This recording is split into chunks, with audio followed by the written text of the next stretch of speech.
Hi friends, माझं नाव चैतन्य पत्की आहे आणि welcome back to my YouTube channel. खूप चांगली न्यूज इंडियन फॅन्ससाठी. आणि आपण सॉर्ट ऑफ बदला घेतला आहे ऑस्ट्रेलिया विरुद्ध. भारताने ऑस्ट्रेलियाला दोघांच्या पण शेवटच्या सुपर 8 सामना होता आणि ऑस्ट्रेलियासाठी मस्ट विन गेम होता, पण भारताने त्याला पछाडून टाकलं. कर्टसी रोहित शर्माची माझ्या मते करिअरची त्याच्या बेस्ट इनिंग्स आहे ही. 92 धावा फक्त 41 चेंडूंमध्ये, जेणेकरून त्याला मॅन ऑफ द मॅच पण डिझर्वेडली सो घोषित करण्यात आलं. भारताने ऑस्ट्रेलियाला 24 धावांनी नमवलं आहे आणि आपण इझिली सेमीफायनलला क्वालिफाय करून टाकलं आहे. आणि आता खूप मुश्किल होऊन गेलेले की ऑस्ट्रेलिया सेमीफायनलला क्वालिफाय करेल. बांगलादेश आणि अफगाणिस्तानचा एक सामना राहिला आहे. तीन पण टीम, जसं की मी माझ्या मागच्या व्हिडिओमध्ये पण सांगितले, 3 टीम्स अशा आहे की त्या 2 पॉईंट्सवर असू शकतात. समजा जर पाऊस पडला तर अफगाणिस्तान ऑफकोर्स पुढे जाईल, बांगलादेश आणि ऑस्ट्रेलिया ऑटोमॅटिकली आउट होऊन जातील. पण समजा जर पाऊस नाही पडला तर परम्युटेशन कॉम्बिनेशन खूप महत्त्वाचे आहे. बट एक मात्र खरं की ऑस्ट्रेलिया 99% या टॉर्नामेंटमधनं आउट होऊन गेलेली आहे. आता समजा जर अफगाणिस्ताननी बांगलादेशला हरवलं तर भारत आणि अफगाणिस्तान सेमीफायनलमध्ये क्वालिफाय करतील. टॉस जिंकला ऑस्ट्रेलियाने आणि पहिले बॉलिंग करण्याचा निर्णय घेतला. सुरुवात ऑस्ट्रेलियाची खूप चांगली झाली. एक shot of a length delivery जो जरा अपेक्षेप्रमाणे जास्त बाउन्स झाला जॉश हेझलवूडचा. विराट कोहलीला शॉट कंट्रोल करता आला नाही आणि त्यांनी विकेट तो गमावून बसला. त्याची हॉरिफिक टॉर्नामेंट कंटिन्यू. दुसरा 0 आहे त्याचा या टॉर्नामेंटमध्ये. त्याला फॉर्म गवसायला आता लवकरात लवकर काहीतरी करावंच लागेल, कारण आता सेमीफायनल येऊन ठेपली इंग्लंड विरुद्ध. बट त्याच्यानंतर रोहित शर्माने अशी सुरुवात केली की विराट कोहलीची विकेट गेलीच नाही. मिचेल स्टार्कला सगळ्यात पहिले तर 2 षटकार लगावले त्यांनी डीप एक्स्ट्रा कव्हरवर. त्याच्यानंतर एक चौकार लगावला मिडॉनच्या वरती आणि मग नंतर त्यांनी जो गगनचुंबी षटकार मारला होता दुसऱ्याच ओव्हरमध्ये, तो एकदम डोळ्याचे पारणे फेडणारा होता.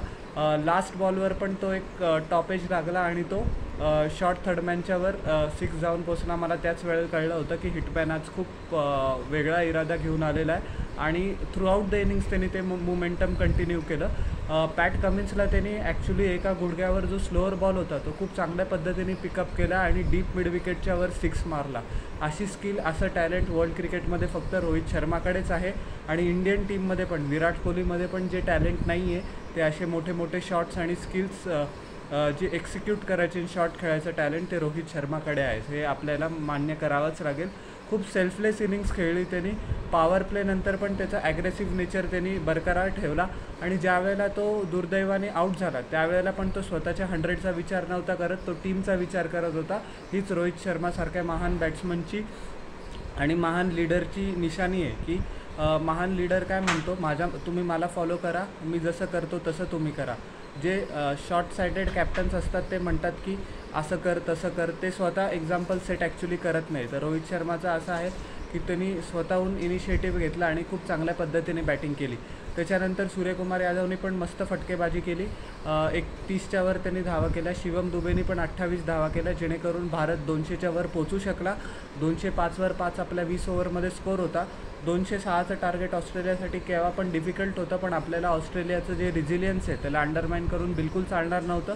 ऑस्ट्रेलियाने 180 धावा केल्या आणि आपण जसं की मी सांगितलं 24 धावा त्यांच्या कमी पडल्या. पहिल्या 2 ओव्हरमध्ये एक गडी तर डेव्हिड वॉर्नरचा पहिल्याच ओव्हरमध्ये अर्शदीप सिंगने विकेट घेऊन टाकली होती. बट त्याच्यानंतर मिचेल मार्शनी खूप उत्कृष्ट फटकेबाजी केली. 37 धावा केल्या, त्याच्यामध्ये काहीतरी 3 चौकार आणि 2 षटकारांचा पण समावेश होता. फक्त 20 का 25 चेंडूंमध्ये त्यांनी ही भागीदारी केली. आणि ट्रॅव्हिस हेड ज्या 2023च्या 50 ओव्हरच्या वर्ल्ड कप फायनलमध्ये ज्या सगळ्या मेमरीज त्या परत येत होता. 4-6 तो जसप्रीत बुमराहला पण सोडत नव्हता.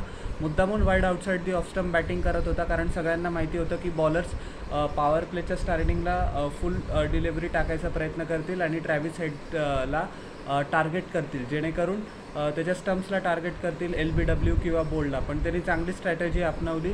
Wide outside the off stump ball असला तर तो खटाक मारत होता आणि त्यांनी 76 धावा करून टाकलं होतं काहीतरी 42 का 43 चेंडूंमध्ये.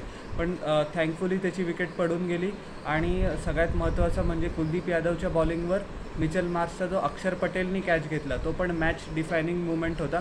सगळे लोक ऑफकोर्स रोहित शर्माची बॉलिंग किंवा अर्शदीप सिंगनी पण 3 विकेट्स घेतल्या, त्याच्या रोहित शर्माची बॅटिंग अर्शदीप सिंगच्या बॉलिंगकडे लक्ष करतील. पण तो कॅच होता अक्षर पटेलचा, तो माझ्या मते मॅचचा टर्निंग पॉईंट होता, जेणेकरून टीम इंडियाला कॉन्फिडन्स मिळाला की हो आपण आता रिस्ट्रिक्ट करू शकतो.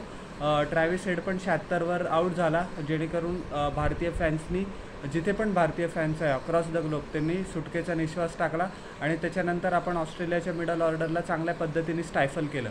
जसं की मी सांगितलं की अर्शदीपनी 3 विकेट्स घेतल्या, 2 विकेट्स कुलदीप यादवनी पण घेतल्या. त्याचं पण उत्कृष्ट फॉर्म चालूच आहे. 4 ओव्हरमध्ये फक्त 24 धावा दिल्या आणि त्यांनी 2 विकेट्स घेतल्या. रवींद्र जडेजाचा जरा ऑफ डे होता, फक्त त्याला एकच ओव्हर टाकली पण त्याच्यामध्ये त्यांनी 17 धावा दिल्या.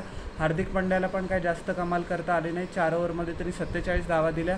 जसप्रीत बुमराहनी 1 विकेट घेतली 4 ओव्हरमध्ये 29 धावा देऊन. सो ऑल इन ऑल शेवटी आपण चांगल्या पद्धतीने कंटेन करू शकलो आणि आता इंग्लंड विरुद्ध पण आपण अशीच कामगिरी करू ही पूर्ण 146 कोटी भारतीयांची अपेक्षा असणार आहे. सो तुम्हाला माझे कॉंग्रॅच्युलेशन्स टू टीम इंडिया. आपण सेमीफायनलमध्ये पोचतो. मी परत सारखं तेच सांगत असतो की इंडियाचा खरा वर्ल्ड कप सुरू होतो सेमीफायनलमध्ये.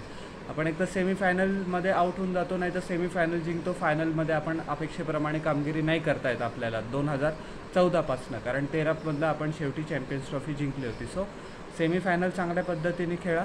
The rest of the things will take care of itself. So तुम्हाला माझे या मॅचवरचे व्ह्यूज कसे वाटले जरूर न चुकता खाली कॉमेंट सेक्शनमध्ये सांगा आणि माझ्या यूट्यूब चॅनलला लाईक, शेअर आणि सबस्क्राईब करा आणि बेल आयकॉन प्रेस करा पुढच्या नोटिफिकेशनसाठी. आपण भेटूया नेक्स्ट व्हिडिओमध्ये. Till then everyone, bye.